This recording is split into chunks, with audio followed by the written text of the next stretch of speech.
अल्हम्दुलिल्लाह कफ़ा व सलामुन अला इबादिहिल्लज़ीना इस्तफ़ा अम्मा बअद फ़अऊज़ु बिल्लाहि मिनश शैतानिर रजीम बिस्मिल्लाहिर रहमानिर रहीम या अय्युहल्लज़ीना आमनू कुतिबा अलैकुमुस्सियाम कमा कुतिबा अलल्लज़ीना मिन क़ब्लिकुम लअल्लकुम तत्तक़ून सदक़ल्लाहुल अज़ीम। वक़ाल अन्नबी सल्लल्लाहु अलैहि वसल्लम इत्तक़िल महारिम तकुन अअबुदन नास औ कमा क़ाल अलैहि सलातु वस्सलाम। वक़ाल अन्नबी सल्लल्लाहु अलैहि वसल्लम मन सलिम लहुर रमज़ान सलिमत लहुस्सना औ कमा क़ाल अलैहि सलातु वस्सलाम। सम्मानीय भाई सकल, আল্লাহ রাব্বুল আলামিন বড় মেহেরবানি করে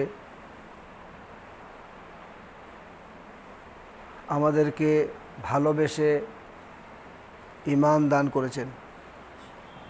এর জন্য আমরা শুকরিয়া আদায় করি বলি আলহামদুলিল্লাহ। ঈমানের কারণে আমরা এতেকাফে এসেছি, ঈমানের কারণে আমরা নামাজ পড়ছি, ঈমানের কারণে আমরা রোজা রাখছি। যদি আমাদের ঈমানের ব্যাপার না থাকতো তাহলে না আমরা নামাজ পড়তাম, না রোজা রাখতাম, না এতেকাফের কোনো ব্যাপার ছিল। যারা বেঈমান, যাদের মধ্যে ঈমান নাই, তারা না নামাজের ধার ধারে, না রোজার ধার ধারে, না এতেকাফ বোঝে, কিছুই বোঝে না। তো আল্লাহ তাআলা আমাদেরকে ঈমান দান করেছেন, তার বড় মেহেরবানি। আমরা শুকরিয়া আদায় করে বলি আলহামদুলিল্লাহ। আল্লাহ রাব্বুল আলামিন তার যত হুকুম আহকাম আছে, সেই হুকুম আহকাম, আদেশ নিষেধ যাই আছে, আল্লাহ রাব্বুল আলামিন ঈমানওয়ালাদেরকে সম্বোধন করে বলে থাকেন, সম্বোধন করে বলেছেন। যেমন রোজা ফরজ করা হয়েছে,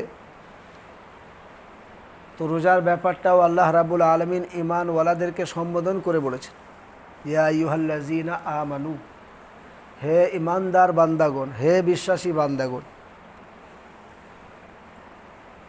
যে বিশ্বাস করে না আল্লাহকে, যার মধ্যে ঈমান নাই, তাকে আল্লাহ পাক বলেন নাই, কারণ সে তার মধ্যে সে ঈমানই এক নম্বরেই নাই, তো সে দু নম্বরে রোজা রাখতে যাবে কোথায়? তো আল্লাহ তাআলা ঈমানওয়ালাদেরকে সম্বোধন করে বলছেন যে হে বিশ্বাসী বান্দাগণ, হে ঈমানদারগণ, কুতিবা আলাইকুমুস সিয়াম, তোমাদের ওপরে রোজাকে ফরজ করা হয়েছে। কামা কুতিবা আলাল্লাযীনা মিন ক্বাবলিকুম, আল্লাহ রাব্বুল আলামিন তিনি বড় মেহেরবান। এক মাস টানা রোজা রাখা যাতে আমাদের কষ্ট মনে না হয়, চাপ মনে না হয়, সেই জন্য আল্লাহ রাব্বুল আলামিন তিনি বলে দিলেন সহজ করার জন্য যে এটা এমন কিছু আলাদা বিষয় নয়। তোমাদের পূর্ববর্তী উম্মত, তাদের উপর রোজা ফরজ করা হয়েছিল, তারাও রোজা রেখেছে। অতএব রোজা রাখাটা এমন কোনো ব্যাপার নয়, কোনো কষ্টসাধ্য জিনিস নয়। কেন রোজা ফরজ করা হয়েছে? রোজা করে রেখে লাভটা কী হবে? আল্লাহ রাব্বুল আলামিন সেই লাভ এবং রোজা রাখার বা রাখানোর যে উদ্দেশ্য, আল্লাহ রোজা কেন ফরজ করেছেন সেটাও বললেন, লাআল্লাকুম তাত্তাকুন, যাতে করে তোমরা পরেজগার হয়ে যাও, যাতে করে তোমরা মুত্তাকি হয়ে যাও, যাতে করে তোমাদের মধ্যে তাকওয়া পয়দা হয়ে যায়, তাকওয়া এসে যায়। তো রোজার উদ্দেশ্য হলো কি না, তাকওয়ার ট্রেনিং, তাকওয়ার ট্রেনিং। তাকওয়া কাকে বলা হয়? তাকওয়া হচ্ছে গুনাহ থেকে বিরত থাকার নাম হচ্ছে তাকওয়া। আল্লাহর ভয়ে, আল্লাহর ভয়ে গুনাহ থেকে বাঁচার নাম কি? তাকওয়া। আমরা সবাই জানি যে ডাক্তাররা যখন কোনো জিনিস নিষেধ করেন যে এটা খাবেন না, পরহেজ করবেন, কি করবেন? পরহেজ করবেন। তো ডাক্তাররা ক্ষতিদায়ক বস্তু থেকে কি করেন? পেশেন্টকে বেঁচে থাকার কথা বলেন যে এই সমস্ত খাবারগুলো আপনি কি করবেন না, আপনার খেলে ক্ষতি হবে, সেই জন্য এই খাবারগুলো পরহেজ করবেন। কি করবেন? পরহেজ করবেন, অর্থাৎ এই খাবারগুলো খাবেন না। তো পরহেজগার বান্দা হলো এই যে সে আল্লাহর নাফরমানি থেকে বেঁচে থাকবে। আর আল্লাহর নাফরমানির থেকে বড় ক্ষতির জিনিস আর বান্দার জন্য কিছুই নাই, না দুনিয়াতে আছে না আখিরাতে আছে। তো আল্লাহর নাফরমানি, আল্লাহর আদেশ বা নিষেধ যে কোনো একটা জিনিসকে লঙ্ঘন করা, আল্লাহ যেটা করতে বলেছেন সেটা না করা, আল্লাহ যেটা করতে নিষেধ করেছেন সেটা করা, তো এই আল্লাহর হুকুম লঙ্ঘন করা এর নামই হচ্ছে গুনাহ। এর নাম কি? গুনাহ। আর গুনাহ হলো ক্ষতিদায়ক জিনিস, বান্দার জন্য ক্ষতির কারণ। তো গুনাহ থেকে বেঁচে থাকার নাম হচ্ছে, আল্লাহর নাফরমানি থেকে বেঁচে থাকার নাম হলো তাকওয়া।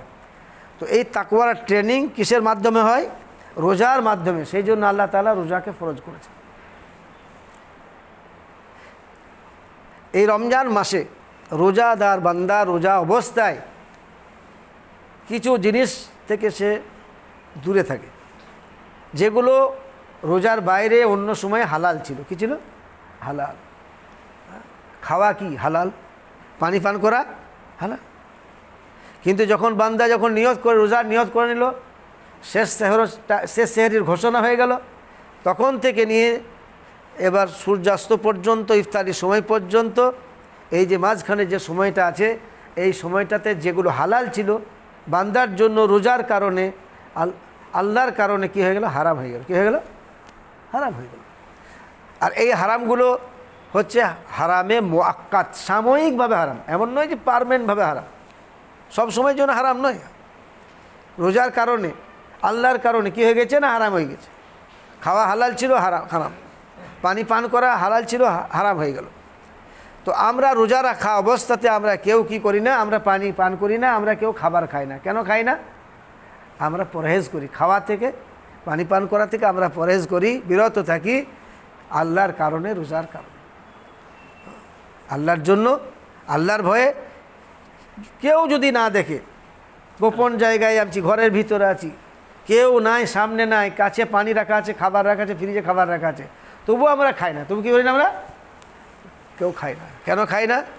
যে কেউ না দেখলে কে দেখছে? আল্লাহ দেখছে। আর আমি যদি খাই তাহলে আমার রোজা হবে না, আল্লাহর হুকুম লঙ্ঘন করা হবে। আল্লাহ হারাম করেছেন, আল্লাহ নিষেধ করেছেন, তাহলে আমার রোজা হবে না। তো এই যে হারামে মুআক্কাত, এই হারামে মুআক্কাত সাময়িকভাবে যেগুলো হারাম, তার থেকে বেঁচে থাকলাম কিসের কারণে? তাকওয়ার কারণে। কিসের কারণে? তাকওয়ার কারণে। যে খেলে নাফরমানি হবে, আল্লাহ নাফরমানি হবে, রোজা ভেঙে যাবে। তো এই তাকওয়ার কারণে আমি কি করলাম? সাময়িক যেগুলো হারাম সেগুলো থেকে আমি বেঁচে থাকলাম।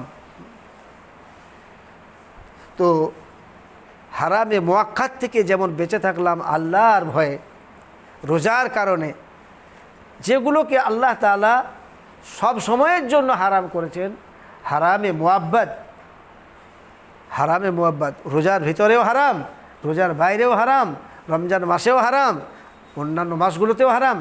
যদি সেই সমস্ত হারামগুলো থেকে যদি আমি বাঁচতে না পারি, তাহলে আমার এই রোজার মাধ্যমে যে তাকওয়াটা চাওয়া হচ্ছে, পরিপূর্ণ তাকওয়া আমার কিন্তু এখনো পর্যন্ত আসে নাই।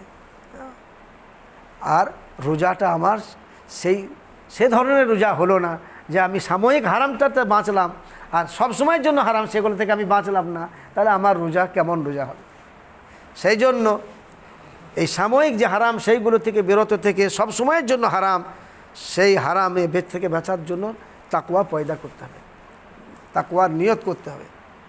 সব সময়ের জন্য হারাম, যেমন হারাম উপার্জন করা সব সময়ের জন্য হারাম, হারাম খাওয়া সব সময়ের জন্য হারাম, মিথ্যা বলা সব সময়ের জন্য হারাম, গীবত করা সব সময়ের জন্য হারাম, মদ পান করা সব সময়ের জন্য হারাম, সুদ সব সময়ের জন্য হারাম, ঘোষ সব সময়ের জন্য হারাম, কাউকে ঠকানো সব সময়ের জন্য হারাম, কারো মাল আত্মসাৎ করে নেওয়া সব সময়ের জন্য হারাম, কাউকে কষ্ট দেওয়া সব সময়ের জন্য হারাম, কারো উপরে জুলুম করা, অত্যাচার করা সব সময়ের জন্য হারাম।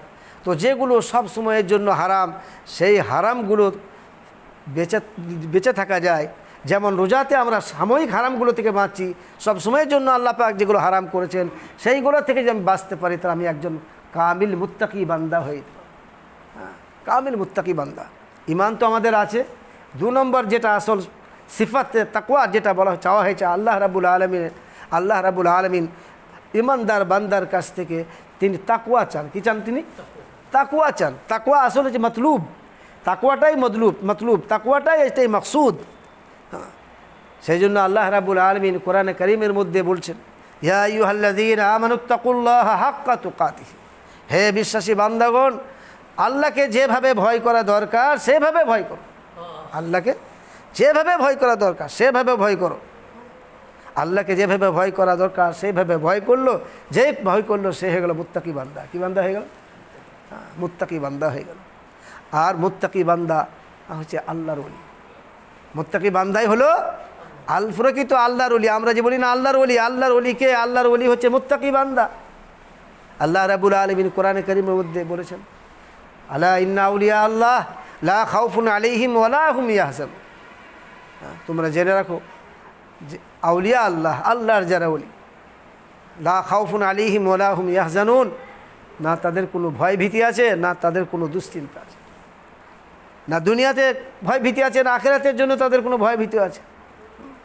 আল্লাহর যারা ওলি, আল্লাহর যারা বন্ধু, যারা আউলিয়া আল্লাহ, লা খাউফুন আলাইহিম ওয়ালা হুম ইয়াহজানুন, তাদের ভয় নাই, ভীতি নাই, টেনশন নাই, দুশ্চিন্তা নাই, ডিপ্রেশন নাই, কোনো কিছু নাই, দুনিয়াতেও নাই আখিরাতেও নাই।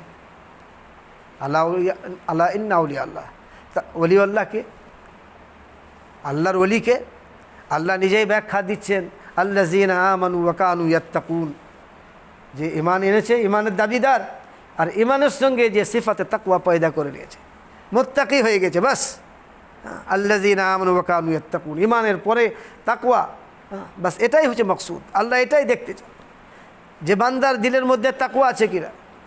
লাহুমুল বুশরা ফিল হায়াতিদ দুনিয়া ওয়া ফিল আখিরাহ, বাস যার মধ্যে ঈমানের সঙ্গে তাকওয়া যে পয়দা করে ফেললো, মুত্তাকি বান্দা হয়ে গেল।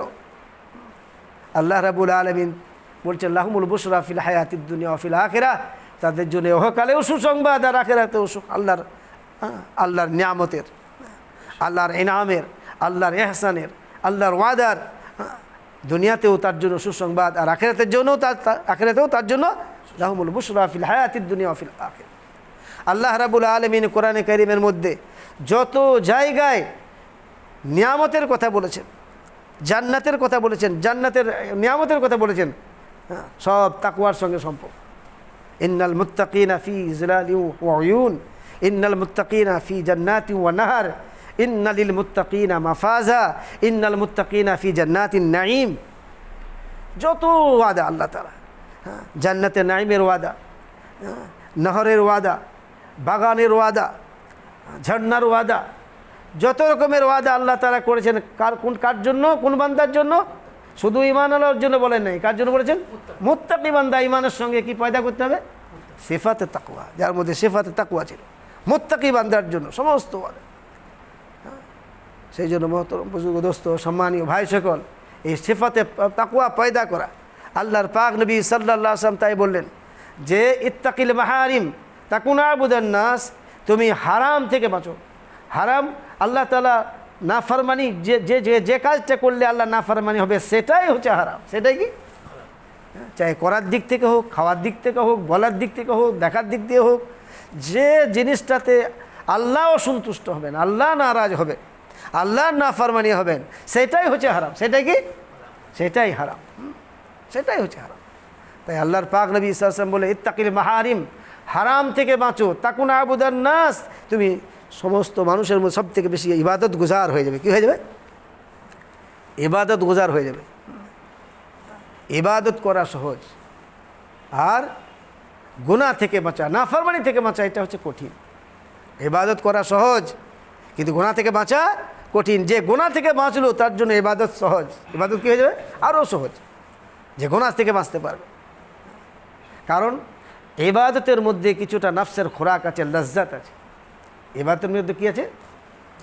নফসের খোরাক আছে, আত্মতুষ্টি আছে, মন বড়, নফস বড় হয়, নফস ফুলে। একজন মানুষ খুব নামাজ পড়ছে, 5 ওয়াক্ত জামাতের সঙ্গে নামাজ পড়ছে, তাকবীরে উলার সঙ্গে নামাজ পড়ছে, চারিদিকে প্রশংসা হচ্ছে যে লোকটা দারুণ নামাজি, লোকটা দারুণ নামাজি, লোকটা দারুণ নামাজি। চারিদিকে প্রশংসা করছে। তাহাজ্জুদ পড়ে, লোকটা তাহাজ্জুদ পড়ে গো, লোকটা খুব বড় দাতা, প্রচুর দান করে, লোকটা খুব দাতা, লোকটা 5 বার হজ করেছে গো, 5 বার হজ করেছে।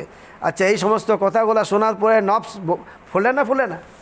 হ্যাঁ, নফস ফুলে, নফসের খোরাক আছে। হ্যাঁ, আর নফস যেখানে মোটা হয়, নফস যেখানে ফুলে, হ্যাঁ, নফস যেখানে প্রশংসা পায়, সেই কাজটা করা কি সহজ না কঠিন? সেই কাজটা সহজ। সেই জন্য নামাজ পড়া সহজ, রোজা রাখাও। হ্যাঁ গো, রোজা রেখেছে, কী রয়েছে? রোজা রেখেছে, হজ করেছে 5 বার, প্রচুর দান করছে, পুরো এলাকার লোকে কাপড় বিতরণ করেছে, গরিব মানুষ প্রচুর দান করছে। তো ইবাদতের মধ্যে যেহেতু নফসের লজ্জাত আছে, নফস খুশি হয়, নফস মোটা হয়, সেই জন্য ইবাদতটা সহজ। কিন্তু একটা মানুষ যদি সে যদি প্রশংসা করে, আমি জীবনে কেউ মনে করি জীবনে একদিনও কখনো বেবিচার করে নাই, সমাজে কেউ প্রশংসা করবে না যে লোকটা এত ভালো যে কখনো বেবিচার করে নাই, কেউ প্রশংসা করে? একটা লোক জীবনে মদ খায় না, তার জন্য প্রশংসা করবে? লোকটা মদ খায় নাই গো জীবনে একবারও, কেউ প্রশংসা করবে? তো গুনাহ ছাড়ার উপরে প্রশংসা নাই, কি নাই? হ্যাঁ, গুনাহ ছাড়াতে প্রশংসা নাই, কিন্তু ইবাদত করাতে প্রশংসা আছে। সেই জন্য ইবাদত সহজ। আর গুনাহতে যেহেতু নফসের এখানে কোনো খোরাক নাই, নফস খুশি হয় না, মোটা হয় না, সেই জন্য গুনাহ ছাড়া হচ্ছে কঠিন। সেই জন্য গুনাহ ছাড়ার নাম হচ্ছে তাকওয়া, ইবাদত করার নাম তাকওয়া না। বুঝাইল না আমার কথা?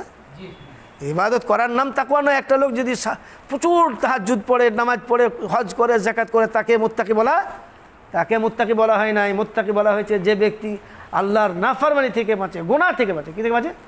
গুনাহ থেকে বাঁচে, মিথ্যা কথা বলে না, ওয়াদা ভঙ্গ করে না, কাউকে কষ্ট দেয় না, হারাম উপার্জন করে না, হারাম খায় না। যত আল্লাহ তাআলা যত হারাম করেছেন, যেগুলো নিষেধ করেছেন, সেইগুলো থেকে বেঁচে থাকে, সেগুলো তো এর নাম হচ্ছে তাকওয়া। আল্লাহ রাব্বুল আলামিন তাকওয়া দেখতে চান, বান্দার মধ্যে তাকওয়া।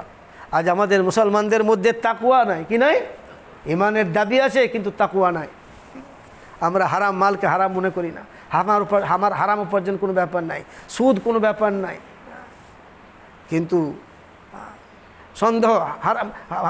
সন্দেহ তো দূরের করা, প্রকাশ্য হারাম মাল, গুনার কাজ।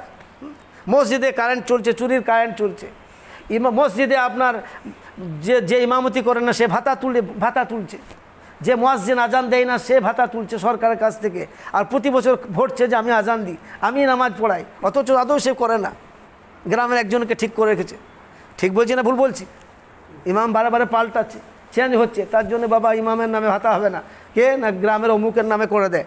হ্যাঁ, ভাতাটা ওর নামে কর, ইমাম সাহেবের নামে করে না, ইমাম পাল্টাইছে বারে, ঝামেলা হবে, একজনের নামে করে দেয়, আর সে ফর্ম ভরছে আর বলছে আমি 5 ওয়াক্ত নামাজ পড়াই। আচ্ছা, ওই পয়সাটা যেটা আসবে মসজিদের নামে, ইমামের নামে, আবার ওইটা এবার ইমামকে ভাতা দিচ্ছে, ইমামকে হালাল খাওয়াচ্ছে না হারাম খাওয়াচ্ছে? আপনারা বলুন। হ্যাঁ ভাই বলুন। হ্যাঁ, ওই পয়সাটা দেওয়াটা হারাম। মিথ্যার আশ্রয় নিয়ে যে ইমামতি করে না সে ইমামতির নাম করে সে পয়সাটা তুলছে, আর তারপরে যে ইমামকে দিচ্ছে, হ্যাঁ, ইমামকেও হারাম খাওয়ালো, মসজিদের ইমামকে। হ্যাঁ, তাকওয়া থাকলো, নামাজ হবে। হ্যাঁ, আজ আমাদের অবস্থা এই, আমরা কেউ চিন্তা করি না, সূক্ষ্ম চিন্তা করি না, আমরা কেউ সমাজ নিয়ে ভাবি না। হযরত খতিবে বাগদাদি রহমতুল্লাহ আলাই, তিনি তারিখ বাগদাদের মধ্যে একটা ঘটনা উল্লেখ করছেন। হযরত ইবনে সিরিন রহমতুল্লাহ আলাই তিনি 40,000 দিরহামে 1 ড্রাম আপনার জৈতুন তেল কিনেছেন বিক্রি করবেন বলে। কি বলে? ব্যবসার জন্য 1 ড্রাম জৈতুনের তেল কিনেছেন 40,000 দিরহাম মূল্য দিয়ে। রাখা আছে ড্রাম, কোনোভাবে সেখানে একটা ইঁদুর ঢুকে গেছে, আর ইঁদুর ঢুকে গিয়ে সেই তেলের মধ্যে পড়েছে, তারপরে মারা গেছে। হ্যাঁ, এবার মনে করুন যখন খোলা হচ্ছে, খোলার পরে দেখা যাচ্ছে যে আপনার সেই ইঁদুর মরে আপনার তেলের মধ্যে পড়ে আছে। ইবনে সিরিন রহমতুল্লাহ আলাই তাকে বলা হলো যে এই ব্যাপার, ইঁদুরটা তুলে ফেলা হলো। 40,000 দিরহাম ব্যাপার। হ্যাঁ, কেউ পরামর্শ দিলে এক কাজ করুন, ইঁদুরটা তুলে ফেলে দেওয়া হয়েছে, আর খানিক তেল ফেলে দিলেই হবে, বাকি তেল এত টাকা লস হবে, আপনি কি করুন, বিক্রি করে দেন। আপনি কি করুন? বিক্রি করে দেন, আপনি বিক্রি করে দেন। ইবনে সিরিন রহমতুল্লাহ বললেন না, নাপাক জিনিস ওর মধ্যে পড়ে গেছে, পুরো তেলটা নাপাক হয়ে গেছে, আমি এই দুনিয়ার সামান্য পয়সার জন্য আমি মানুষকে আমি হারাম খাওয়াবো না, মানুষকে আমি হারাম খাওয়াবো না। কী করলেন, 40,000 দিরহামের যে তেল ছিল সেই তেলটাকে উনি সমস্ত ফেলে দিলেন, ড্রেনে ফেলে দিলেন। কী করলেন, ড্রেনে ফেলে দিলেন। এর নাম হচ্ছে তাকওয়া। এর নাম কি, তাকওয়া। যদি আপনার উনি বিক্রি করতেন কোনো ব্যাপার নাই, এখনকার ব্যবসায়ী হলে পারা ওই ইঁদুরটাকে তুলে দিয়ে আপনার তেলটাকে আমরা বিক্রি করতো। কী করতো, সিউড়িতে একজন সাউল ভাই বলে, তার আগে মারুতি গাড়ি ছিল, অনেক সময় আমাদেরকে নিয়ে যেতেন, আমাদের মাসের কাজে ওনাকে ভাড়া গাড়ি, ওনার গাড়ি ভাড়া করতাম।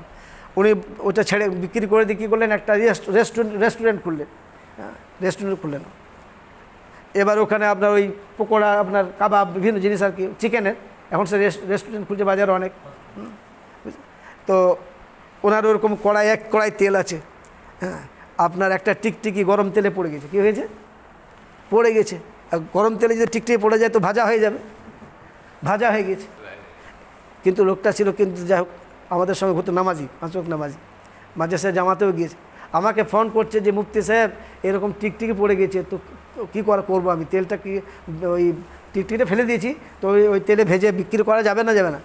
আমি বললাম যে আচ্ছা বলুন, ওই তেলে আপনি জানতে পারছেন, আচ্ছা ওখানে যদি ভাজা হয় তা আপনি ওইটা খাবেন তো, আপনি নিজে খাবেন তো, ওই তেলে পকোড়া ভাজা খাবেন আপনি? বলছেন না আমি তা খাবো না, আমি জেনে শুনে খেতে পারবো না।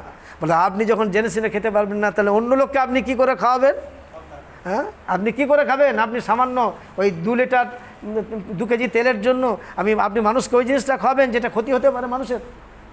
আপনি ফেলে দেন, কি করুন, ওটা ফেলে দেন, খবরদার এই কাজ করবেন না। ঈমানওয়ালার জন্য এটা শান নয়, ঈমানওয়ালা কখনো এরকম ধোঁকাবাজি কাজ করতে পারে না। তো তাকওয়া হচ্ছে আসল জিনিস। আজকে আমরা এই জিনিসগুলো কিছুই মনে করি না, মানুষের মাল নেলাও কোনো ব্যাপার নাই। হযরত আব্দুল্লাহ ইবনে মুবারক রহমতুল্লাহ আলাইহি দেমেশকে হাদিস লিখতেন। তখনকার দিনে হাদিস লেখা হতো আপনার কাঠের কলম দিয়ে হাদিস লেখা হতো। তো ওনার কলম নষ্ট হয়ে গেছে। একজনের কাছ থেকে কী করলেন, বলেন ভাই তোমার কলমটা খালি দাও, আমি হাদিস লিখব, আমার কলমটা ভেঙে গেছে। একজনের কাছ থেকে কী করলেন, কলম নিলেন। কলম নেওয়ার পরে তারপরে উনি হাদিস লিখতে থাকেন। এবার ওনার বাড়ি যাবার সময় হলে উনি সমস্ত সামানপত্র সব গুটিয়ে আর করে আপনার উনি এবার চলে এলেন, মারোয়া চলেন। আসার পরে যখন সামানগুলো খুলছেন তো দেখছেন সেই কলমটা যেটা উনি চেয়ে নিয়েছেন, লিখতে নিয়েছিলেন, লেখার জন্য নিয়েছিলেন, সেই কলমটা চলে এসছে। ওর ফেরত দিতে ভুলে গেছেন, ফেরত দেওয়া হয় নাই। তো উনি চিন্তা করলেন যে তাই তো কী হবে, তাহলে কলমটা তো আমি ফেরত দিলাম না, কলমটা তো আমি নিয়ে চলে এসেছি, তাহলে আমি কাল কিয়ামতে আল্লাহ তাআলা আমাকে যদি জিজ্ঞাসা করে তুমি তো ওটা ধার হিসাবে নিয়েছিলে, লেখার জন্য নিয়েছিলে, তোমাকে তো এমনি দিয়ে দেয়নি, এককালতে দিয়ে দেয়নি, আমি কী জবাব দেবো? উনি মারওয়া থেকে দেমেশক পর্যন্ত, শাম পর্যন্ত আবার যদি মাত্র 2-3 দিরহাম দাম ছিল ওই কলমটার, কিন্তু কেবল আল্লাহর কাছে জবাবদিহি করতে হবে এই ভয়ে আব্দুল্লাহ ইবনে মুবারক রাহমাতুল্লাহ মারওয়া থেকে অত লম্বা সফর, আর এত এখনকার মতো প্লেনে আর বাসে আর ট্রেনে মোটরের সফর ছিল না, বহুত কষ্ট করে মানুষ এক জায়গা থেকে আরেক জায়গায় সফর করতো। উনি আবার সেইখানে ফিরে গিয়ে ওই লোককে খুঁজে বলে ভাই তোমার কলম নিয়েছিলাম, তোমার কলমটা ফেরত।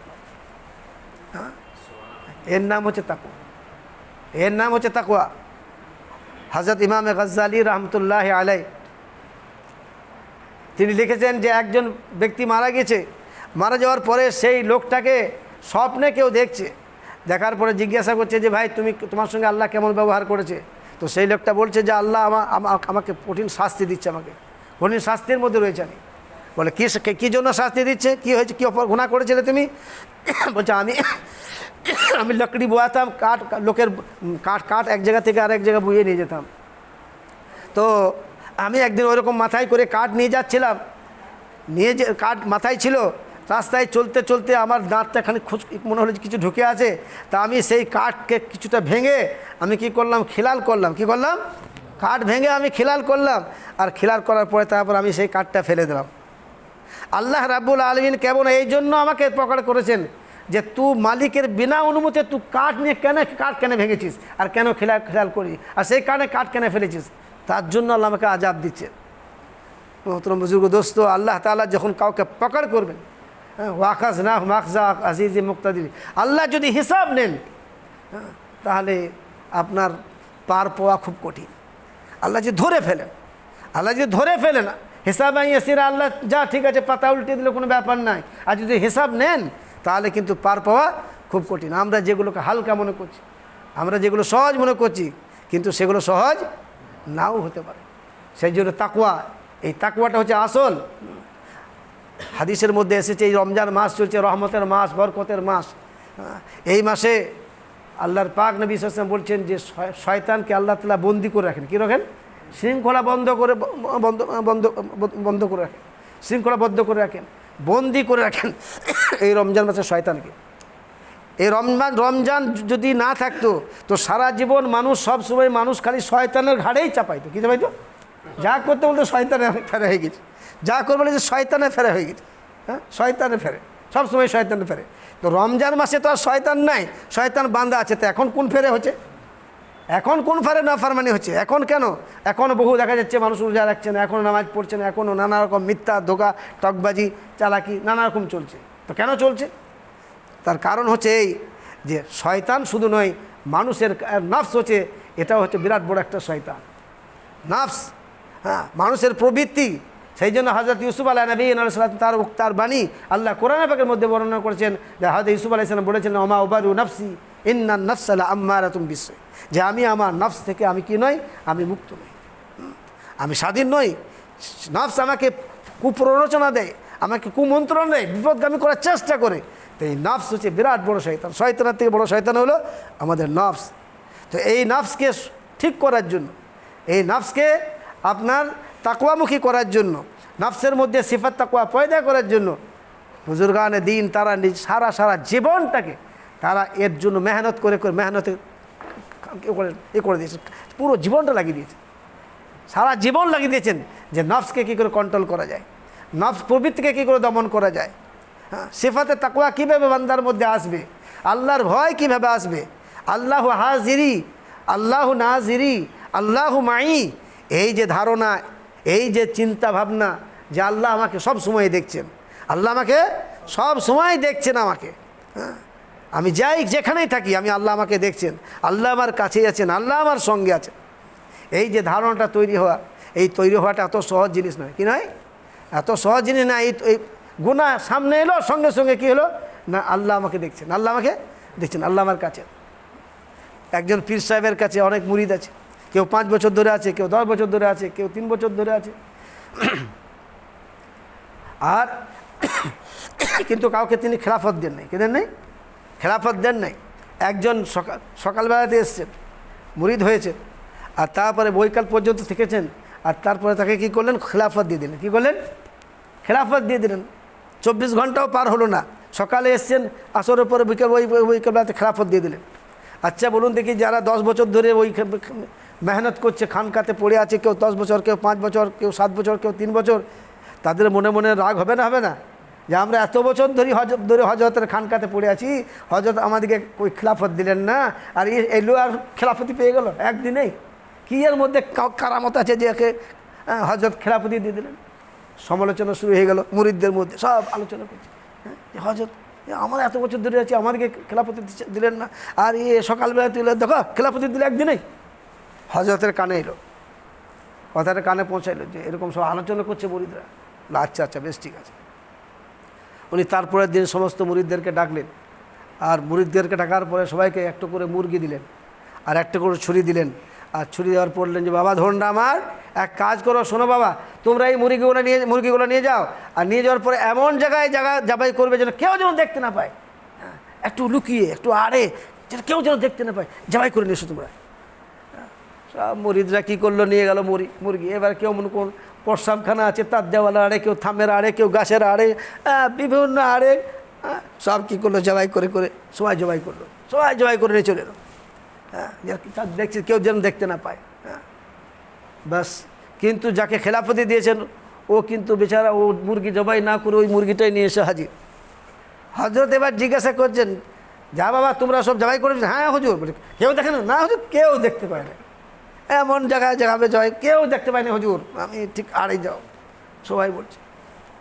এবার যে মুরিদ, ওই মুরিদকে যে নিয়ে এসছে, জবাই না করে নিয়ে এসছে, তাকে বলছেন যে আচ্ছা বাবা, রেগে বলছে, হ্যাঁ বাবা সবাই জবাই করে নিয়েছিল, কেউ দেখতে পেল না, আর তুমি জবাই করতে পারলে না, তুমি চলে এলে। রেগে বলছেন আর কি, জিজ্ঞাসা করছেন। তখন সেই মুরিদ বলছে যে হযরত আপনি বলেছিলেন যে কেউ যেন দেখতে না পায়, তো আমি যেখানে জবাই করতে যাচ্ছি দেওয়ালের আড়ে থামের আড়ে, তখন আমার মন বলছে যে আল্লাহ দেখছে। কে দেখছে? আল্লাহ দেখছে। আর হযরত বলছে কেউ যেন দেখতে না পায়, তো আল্লাহ তো দেখছে, তাহলে আমি জবাই করি কী করে?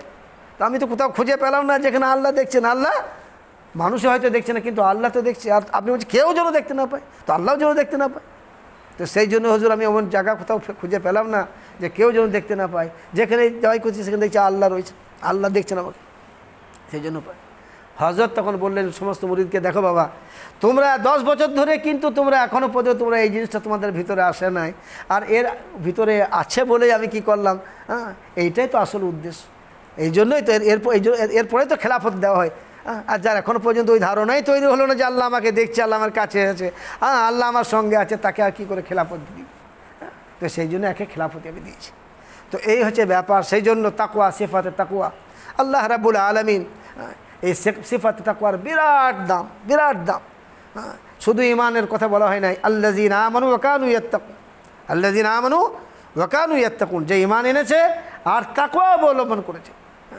তো ইনশাআল্লাহ আমরা চেষ্টা করব ইনশাআল্লাহ রমজান মাসে যেমন আল্লাহকে ভয় করে আল্লাহর জন্য খাওয়া থেকে বিরত থাকছি, পানাহার থেকে বিরত থাকছি, রমজান যেগুলো সাময়িক যেগুলো হারাম করেছে আল্লাহ তাআলা, তার থেকে যেমন বেঁচে থাকছি, সব সময়ের জন্য আল্লাহ যেগুলো হারাম করেছেন সেই হারাম থেকে আমরা বাঁচার চেষ্টা করব ইনশাআল্লাহ। আল্লাহ আমাদেরকে তৌফিক দান করুন ইনশাআল্লাহ। যদি আমরা সিফাতে তাকওয়া নিয়ে, যদি আল্লাহর ওয়াদা কখনো মিথ্যা হতে পারে না, আল্লাহ যা ওয়াদা করেছেন সমস্ত ওয়াদা আল্লাহ কেবল আখিরাতের জন্য বলেন, লাহুমুল বুশরা ফিল হায়াতিদ দুনিয়া ফিল আখিরাহ। আল্লাহ আমাদেরকে সুসংবাদ দিয়েছেন মুত্তাকি বান্দার জন্য, ইমানের সঙ্গে তাকওয়া যে পয়দা করেছে তার ভয় নাই, টেনশন নাই, দুনিয়াতেও না আখিরাতেও নাই, আর তার জন্য সুসংবাদ। তার জন্য কি? সুসংবাদ। আর এটা আল্লাহ উজ্জ্বল রেখেছে। সুসংবাদটা কি, কত রকমের, কী ধরনের, সেটা আল্লাহ তাআলা তিনি ভেবে রেখেছেন আমাদের জন্য।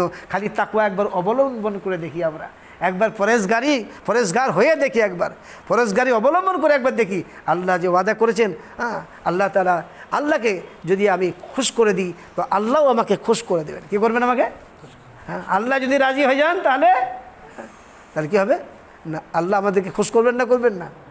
আল্লাহকে যদি রাজি করতে পারি, আল্লাহকে সন্তুষ্ট করতে পারি, তাহলে আল্লাহ কী হবেন? আমাদেরকে খুশ করে দেবেন। হযরত ইউসুফ আলাইহিস নবী সালাম, তার কাছে উনি খাদ্যমন্ত্রী ছিলেন। পরবর্তী বড় লম্বা চওড়া ঘটনা কোরআনে সূরা ইউসুফ, যার মধ্যে আল্লাহ লম্বা চওড়া ঘটনা বর্ণনা করেছেন। তো ইউসুফ আলাইহিস সালামের কাছে সমস্ত মানুষ, উনি খাদ্যমন্ত্রী, উনি সব রেশন চালু করেছিলেন। রেশন, দুর্ভিক্ষ দেখা দিই, 7 বছর দুর্ভিক্ষ, তো রেশন চালু করেছিলেন।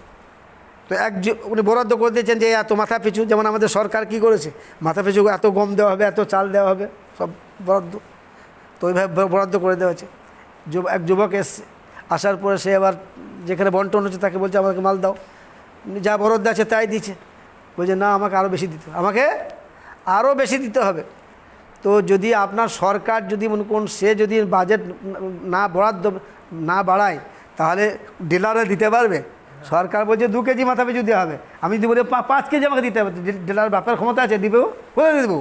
বলবে না ভাই আমার তো ক্ষমতা নেই, আমাকে সরকার যা দিয়েছে 2 কেজি এর বেশি দিতে পারবো। এবার যারা ডিলার যারা বিতরণ করছে তারা বলছে না, তো বেশি দিতে পারবো না, যেখান থেকে ওখান থেকে যা পাস হয়েছে এই দেবো, তার বেশি দেবো না। বলছে না, আমাকে আরও বেশি দিতে। বলছে না, আমি দিতে পারবো না, দরকার তুমি চলে যাও। তাহলে তুমি চলে যাও, তুমি ওইখান থেকে বাড়ি নিয়ে এসো, তাহলে আমার বাড়ি খাদ্যমন্ত্রীর কাছে চলে যাও, ইউসুফ আলাইহিস সালামের কাছে। ঠিক আছে, সেই যুবক চলে গেল। যাওয়ার পরে বলছে কী ব্যাপার? বলছে হুজুর আপনার কাছে এসেছি। কী বলছো বলো? বলছে হুজুর আপনি যে বরাদ্দ করেছেন আমাকে আরও বেশি দিতে হবে, আমাকে আরও বেশি দিতে হবে। তো বলে বেশি কী করে দেওয়া যায়? বেশি তো দেওয়া হবে না, সবার জন্য যা, তোমারও তাই। বলছে হুজুর আপনি আমাকে চিনতে পারেন নাই, আমাকে যদি চিনতে পারতেন তাহলে আপনি এই কথাটা বলতেন না, আমি যা চাবো তাই দেবেন। কী ব্যাপার বলো? বলছে হুজুর আমি হচ্ছে সেই বালক যে আপনার বারাত প্রকাশ করেছিল যে আপনি নির্দোষ। ইনকানা কামিসু কুদ্দা মিন কুবুলিন ফাসাদাকাত ওয়া মিনাল কাযিবিন ওয়া ইনকানা কামিসু কুদ্দা মিন দুবুলিন ফাসাদাকাত ওয়া মিনাস সাদিক। ওই ছোটো বাচ্চাটা, শিশু বাচ্চাটা, সে কী করেছে? ফায়সালা করেছে। জুলেখা যখন তহমত দিয়েছিল ইসা আলাইহিস সালামের উপরে, তো ওই বাচ্চাটা তখন সাক্ষী দিয়েছিল। যে যদি জামার যদি সামনের দিকটা যদি ছেঁড়া থাকে তাহলে ইউসুফ দোষী আর জুলেখা নির্দোষ, আর যদি পিছন দিকটা ফাড়া থাকে তাহলে ইউসুফ হচ্ছে আপনার নির্দোষ আর জুলেখা দোষী। দেখা গেলো পিছন দিকটা ফাড়া আছে, তো ও বিচার ফাইসালাটা কে করেছিল? ওই বাচ্চাটা। তখন আমি সেই বালক, আমি ফাইসালা করেছিলাম আপনার, আর আপনি নির্দোষ, এটাই আমি করেছিলাম। ইউসুফ আলাইহিস সালাম, ও তাই নাকি, আচ্ছা আচ্ছা আচ্ছা, এসো এসো এসো, গলায় জড়িয়ে ধরলেন, মামলা করলেন। আর তারপর বলুন ঠিক আছে তুমি যত মাল নেবে নাও, যত মাল নেবে নাও। আল্লাহ রাব্বুল আলামিন জিবরাইল আমিনকে পাঠালেন, আর পাঠানোর পরে তারপরে বললেন যে ইউসুফ, যেমন তুমি ওর উপরে খুশি হওয়ার কারণে তুমি বলে যা খুশি যত নেবে নাও, যত তোমার নাও, তোমার জন্য কোনো বাধা নাই, তুমি যত খুশি নাও।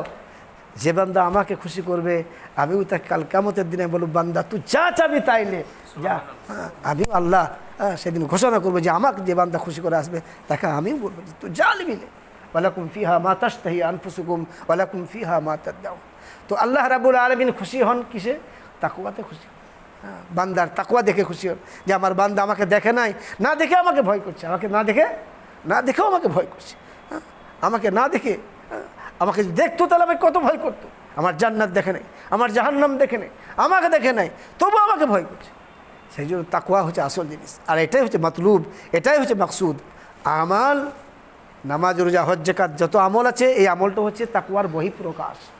তাকওয়ার কি? তাকওয়ার বহিঃপ্রকাশ।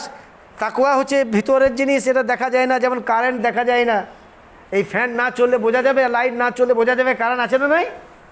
বোঝা যাবে? বোঝা যাবে না যে কারেন্ট আছে না নাই, বোঝা যাবে না। ফ্যান চললে বোঝা যায় কারেন্ট আছে, লাইট জ্বললে বোঝা যায় কারেন্ট আছে, আর পাওয়ারটাও বোঝা যায়। তো এই আমাল যে আছে, এই আমাল হচ্ছে তাকওয়ার বহিঃপ্রকাশ। আমল দেখে বোঝা যায় যে বান্দার মধ্যে তাকওয়া কী ধরনের আছে, তাকওয়া কী ধরনের আছে। সেই জন্য আমলকে রাখা হয়েছে, আমলকে ওই জন্য রাখা হয়েছে বহিঃপ্রকাশ হিসেবে। কিন্তু মকসুদ কি? আসল, যেমন মকসুদ যে আসল হচ্ছে কারেন্ট, সেরকম মকসুদ হচ্ছে আসল উদ্দেশ্য, মাতলুব হচ্ছে আল্লাহ তাআলা বান্দার কি দেখতে চান? তাকওয়া দেখতে চান। হাদিসে ঘটনা আছে যে আপনার ওই একজন ব্যক্তি, সে এমন কোনো গুনাহ নাই যেটা করে নাই, এবার মরার সময় তার ভয় হচ্ছে যে আমি মরলেই তো আল্লাহ আমাকে ধরবে, আর মরলে আমাকে আল্লাহ ধরবে, তো আল্লাহর কাছে মাছবো কী করে? ফেরেশতা আসবে, জবাব নেবে। লোক মাথায় মনে মনে চিন্তা করলো যে তা এক কাজ করতে হবে, আমাকে পোড়াবে আর পুড়িয়ে ছাই করে দেবে, অর্ধেক ডাঙাতে ছড়িয়ে দেবে, অর্ধেক পানির সমুদ্রে ছড়িয়ে দেবে। তাহলে ছাই হয়ে পানির সঙ্গে মিশে যাবে, মাটির সঙ্গে মিশে যাবে, বা আল্লাহ খুঁজেই পাবে না, আল্লাহ আমাকে ধরতেই পারবে না। ধরলেই তো আল্লাহ বিচার করবে। হ্যাঁ, ও মরার আগে কী করলো, ছেলে থেকে ডাকলো, আর ডাকার পরে বললো যে এক কাজ করো, আমি শোনো, আমি মরে গেলে বাবা ধনরা আমাকে ভালো করে পোড়াবে, একদম ছাই করে দেবে, গুঁড়ো করবে, আর গুঁড়ো করার পরে অর্ধেক ডাঙাতে ছড়িয়ে দেবে আর অর্ধেক পানিতে ছড়িয়ে দেবে, সমুদ্রে।